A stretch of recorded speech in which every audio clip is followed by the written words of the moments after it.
പക്ഷെ ഞാൻ കണ്ടേക്കുന്ന വീഡിയോസ് എല്ലാം ഇങ്ങനെ എന്നെ ഇപ്പൊ ആൾക്കാരെ കണ്ടിട്ട് ഇതൊന്നും അമ്മച്ചിയോ എന്നാ ചോദിക്കുന്നത്. അങ്ങനെ ചോദിക്കുമ്പോഴത്തേക്ക് എന്തെങ്കിലും വിഷമം തോന്നിയിട്ടുണ്ടോ? ഇല്ല, ഞാൻ കുറച്ച് പണ്ട് എന്നെ കാണാൻ കുറച്ച് നല്ല ഇരുണ്ടിട്ടായിരുന്നു, ടാനൊക്കെ അടിച്ചിട്ട് ഭയങ്കര. അന്ന് എന്നോട് ആൾക്കാർ കുറെ പേര് മീൻസ് നമ്മളോട് അങ്ങനെ ഇപ്പം നമ്മൾ സോഷ്യൽ മീഡിയയിലാണെങ്കിൽ നമ്മളെ ആൾക്കാർ കുത്തി പറയും, ഓ നിന്നെ എന്താണ് ഇങ്ങനെ, നീ ഇങ്ങനെ ഇരിക്കുന്നില്ലോ അങ്ങനെ ഇരിക്കുന്നില്ല. നമ്മൾ നേരിട്ട് ആരും അങ്ങനെ കയറി പറയത്തില്ല, പറയുന്നതിന്റെ ഒരു ലിമിറ്റ് ആണ്. ആൾക്കാരുടെ വിചാരം സോഷ്യൽ മീഡിയയിലുള്ള ഒരു മനുഷ്യന്മാരല്ല, അവരെ എന്ത് പറഞ്ഞാലും നമുക്ക് നോവില്ല, ഫീലിങ്സ് ഇല്ല, പിന്നെ നമ്മളെ തകർക്കണമല്ലോ, നമ്മൾ തകരരുത്. പിന്നെ അപ്പൊ എന്നെ പണ്ടും ഇങ്ങനെ പറയുമായിരുന്നു. ഇപ്പൊ ഞാൻ കുറച്ച് വണ്ണം വെച്ചിട്ടുണ്ട്, ഞാൻ നേരത്തെ കുറച്ച് മെലിഞ്ഞിട്ടായിരുന്നു, അപ്പൊ വണ്ണം വെച്ചിട്ടുണ്ട്.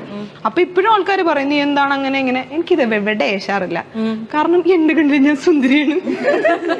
എനിക്ക് ആ കോൺഫിഡൻസ് ഉണ്ടായാൽ മതി. അല്ല അങ്ങനെയല്ല, നമുക്കിപ്പോ ഒരു കോൺഫിഡൻസ് ഉണ്ടല്ലോ, നമ്മൾ ഭംഗിയുണ്ട്. പിന്നെ വേറൊരു കാര്യം, നമ്മുടെ ഈ കാണുന്നത് മാത്രമൊന്നുമല്ല ഭംഗി. ഒരു ഡയലോഗിന് പറയുന്നതല്ല, ഇവിടെ ഭയങ്കര ഭംഗിയുണ്ടായിട്ട് ഇവിടെ മൊത്തം വിഷം കൊണ്ട് നടന്നിട്ട് ഒരു കാര്യമില്ല. നമ്മളിപ്പോ ഒരാളോട് പെരുമാറുന്ന രീതി, നമ്മൾ എങ്ങനെയാണ്, മനസ്സാക്ഷിയുള്ളവരാണോ, നമ്മൾ ആർക്കും ദ്രോഹം ചെയ്യുന്നില്ലേ, നമ്മൾ നല്ല രീതിയിലാണോ പോകുന്നത്, അതിലാണ് ഭംഗിയിരിക്കുന്നത്. പിന്നെ ഈ പറഞ്ഞ കുരുവാണെങ്കിലും കറുപ്പാണെങ്കിലും വെളുപ്പാണെങ്കിലും എന്തുവാണെങ്കിലും അതൊക്കെ ഭയങ്കര നോർമൽ ആയിട്ടുള്ള കാര്യമാണ്.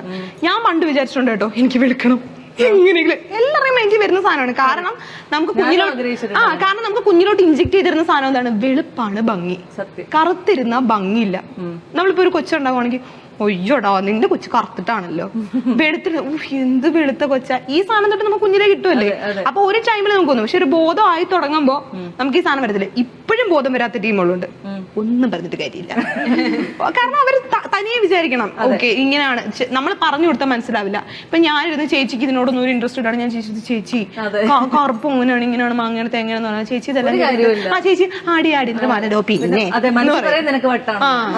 നമുക്ക് സ്വയം തോന്നണം. അസ്ല ആണെങ്കിൽ അസ്ലയുടെ ഏറ്റവും കൂടുതൽ ഞാൻ മനസ്സിലാക്കിയിട്ടുള്ളത് സൗന്ദര്യത്തിന്റെ പേരിലല്ല അസ്ലേനെ, അല്ലെങ്കിൽ ആ ഒരു കോൺസെപ്റ്റിലല്ല, അല്ലെങ്കിൽ ആ ഒരു ടോപ്പിക്കിലല്ല അസ്ല ഏറ്റവും കൂടുതൽ വിമർശനങ്ങൾ ഏറ്റുവാങ്ങേണ്ടത് വന്നിട്ടുള്ളത്. അസല എന്തിട്ടാലും ചീത്തവിളിയാ. ഞാൻ ഇടയ്ക്ക് ആലോചിക്കാറുണ്ട്, വീട് ചേച്ചി ഞാൻ ഒരേ തോണിയിൽ അങ്ങനെ ആലോചിച്ചിട്ടുണ്ടല്ലേ? കാരണം ഞാൻ ഇന്നലെ ആലോചിച്ചു, എന്തോ ഒരു പട്ടിക്കുട്ടിയുള്ള വീട്ടിൽ അസല പോയി നിന്നെന്ന് പറഞ്ഞുകൊണ്ട് അവിടെയും തെരുവിളി കിടക്കുന്ന ഞാൻ കണ്ടു. അപ്പൊ എവിടെ എന്ത് ചെയ്താലും സോഷ്യൽ മീഡിയയില് അസ്ലയുടെ കണ്ടന്റിന് റീച്ച് ഉണ്ട്, സെയിം ടൈം അത്രമാത്രം തെരുവിളികൾ നടക്കുന്നുണ്ട്. ഇത് എന്തുകൊണ്ടാണ് എപ്പോഴെങ്കിലും ചിന്തിക്കാറുണ്ടോ? അത് വേറെ ഒന്നല്ല, ഇപ്പൊ എനിക്ക് കുറച്ച് റീച്ച് കുറഞ്ഞ വീഡിയോസിനാണെങ്കിൽ എന്നെ നല്ലത് പറഞ്ഞിട്ടുള്ള കമന്റ്സ് മാത്രമേ കാണാൻ പറ്റുള്ളൂ. കുറച്ച് റീച്ച് കൂടിയ വീഡിയോസിനായിരിക്കും എനിക്ക് ഏറ്റവും കൂടുതൽ ചീത്തവിളിയും തെറിവിളിയും എന്നും പറയുന്നത്.